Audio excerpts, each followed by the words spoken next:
Suspension আমার withdraw করতে হলে আমি বিএনপি নেতৃত্বের প্রতি আমি আহ্বান জানাইমু, আমি তাদেরকে অনুরোধ করব। আমি তো মানুষ, আমার ভুল ত্রুটি হইতে পারে।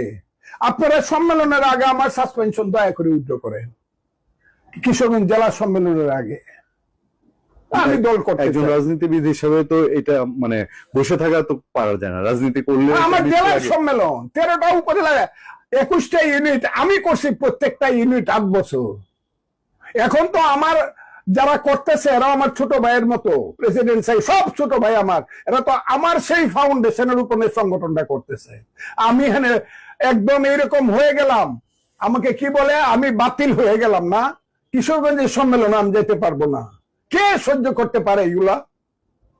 আমি তো মানুষ, আমি এই দলটার জন্য কি না করছি, জেল কাটছি, নির্বাসনে রয়েছি, দেশনেত্রী বেগম খালেদা জিয়ার নামে 300 বক্তৃতা করছি, বিশ্ব রেকর্ড। দেশনেত্রী খালেদা জিয়া তখন আমার নেত্রী তখন সুস্থ, উনি শুনে না, জানে না এটা, কিন্তু বিশ্ব রেকর্ড। আমি ওনার নামে 300 বক্তৃতা করছি। তারেক রহমান সাহেবের নামে আমি যে বক্তৃতা করি, বিএনপির কর্মীদের নামে চাঁদাবাজি ধান্দাবাজির বিপক্ষে আমি যে বক্তৃতা করি, এই বক্তৃতা কেউ করে?